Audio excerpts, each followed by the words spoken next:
Sisimulan nang ipatupad sa September 3 ang revised guidelines para sa mga Filipino traveler. At taliwas sa inaakala ng marami na mas mahirap o mas mabusisi ito, sinabi ng Interagency Council Against Trafficking na ginawa nilang mas simple ang proseso. Gaya na lang sa mga first-time tourist traveler na ang basic o pangunahing requirement ay ang passport, boarding pass, return ticket at visa kung kinakailangan. Sakaling may makitang red flag ang immigration officer, ay saka lamang ito hihingan ng karagdagang dokumento gaya ng proof of financial capacity, bank statement at certificate of employment. Ayon kay Yusef Nicolas Felix T. ng IACAT, layunin ng revised protocols na ito na protektahan ang ating mga kababayan mula sa human trafficking, illegal recruitment at iba pang krimen. Ang layunin ng ating departure formalities ay upang protektahan ang mga kababayan sa human trafficking, illegal recruitment at sa mga iba-iba pang kasamaan out there. No? Alam naman natin to, no? Recently lang lumalabas sa balita, napakaraming mga Pilipino na nagpapanggap na turista upang pumunta sa mga visa-free countries tulad ng Thailand, Myanmar, Cambodia or Laos at doon, balak pa rin nila magtrabaho doon sa mga sabi-sabing mga scam center doon. May itinakda na ring time limit sa revised guidelines para sa pagtatanong sa mga pasahero upang hindi na maulit ang mga insidente na naiiwan ng eroplano dahil sa tagal ng pagkakahold sa immigration.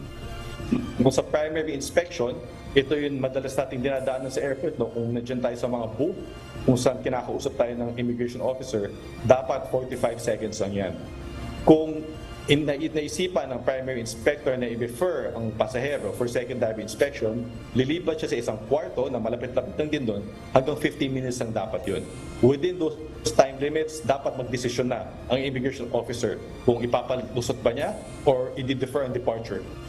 Para naman sa mga departing overseas Filipino workers, kailangan nilang magpakita ng Overseas Employment Certificate o OEC o ang bagong OFW clearance na inisyu ng Department of Migrant Workers. Gayon din ang employment contract, visa, work permit o ano pang dokumento na magpapatunay na may naghihintay sa kanilang lehitimong trabaho sa pupuntahang bansa. Ang mga minor de edad naman ay mangangailangan ng birth certificate na inisyu ng Philippine Statistics Authority. May mga pagkakataon din na kailangan ng DSWD Travel Clearance Certificate at iba pang dokumento. Wala namang dapat ipangamba ang mga madalas nang bumiyahe sa labas ng bansa, lalo na kung maganda naman ang record nito sa BI. Walang problema ang frequent traveler. Kung dati-dati nakakalabas ka na at nasa record na ng BI na bumabalik ka naman, hindi ka nag-TNT o naghahanap ng travel abroad, ay hindi ka magkakaproblema sa iyong pagbiyahe. Maaring pumunta sa official website ng Interagency Council Against Trafficking o IACAT para sa kumpletong detalye ng revised guidelines para sa mga Filipino traveler. Dante Amento, UNTV, News and Rescue.